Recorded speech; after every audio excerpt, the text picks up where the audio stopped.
booliska Nepal ayaa kala furay shabakad weyn oo ilmaha daanyarada dhuumalaysiisa. Waxay doorka Nigeria hooyooyinkooda ka soo xadaan ilmaha daanyarada. Kadibna waxaa loo duuliyaa Kathmandu. Booliska waxa ay sheegeen inay tallaabo qaadeen kadib warbixintii BBC-da ee sanadkii hore, taasi oo banaanka keentay xadka ganacsiga sharci darrada ah. Tan ayaa timid ka hor shirka London ee ujeedkiisu yahay in wax laga qabto dhibaatadaas. Cusmaan Cabdi Xasan ayaa ka waramaya. Waa daanyeer ilmo ah wuxuu gacanta ka haystaa ilaaliyihiisa. Da'dan waxay ahayd inuu la joogo hooyadii, balse si dhuumaalaysi ayaa loo kala gudbinayay. Waxaa laga soo qabtay galbeedka Afrika. Labada daanyeer waxaa la soo mariyay kalabar adduunka markii halkan Nepal lagu qabtay.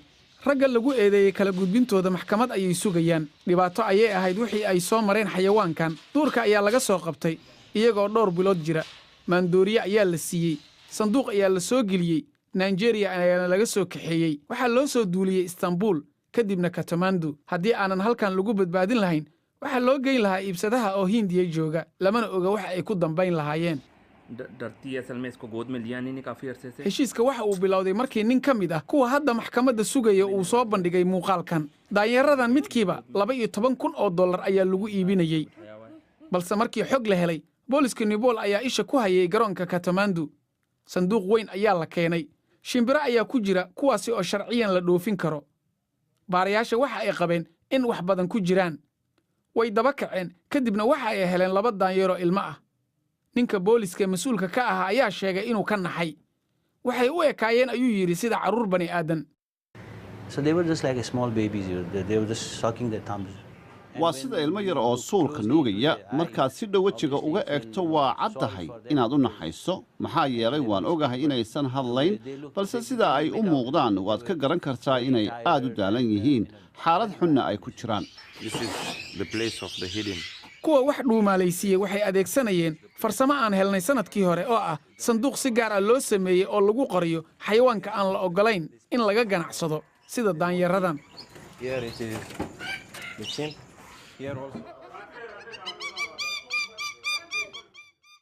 Baaristeena waxa ay banaanka keentay in baahi weyn loo qabo ilmaha daanyarada iyo sida qabsashadooda iyagoo ilmo ah oo nool ay ugu lug leedahay dilka kuwa ka waaweyn ee qoyskooda ka tirsan.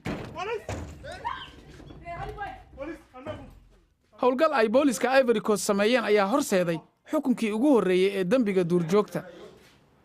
Markii warbixinteena laga daawaday Nepal, baarayaasha halkaasi jooga waxay bilaabeen baaris u gaar ah.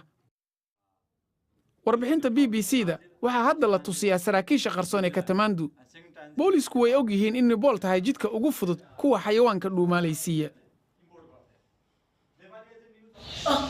Daanyaradan way fiican yihiin, miisaan ayaana ku kordhay, balse dagaal diblomaasiyadeed ayay dhex galeen.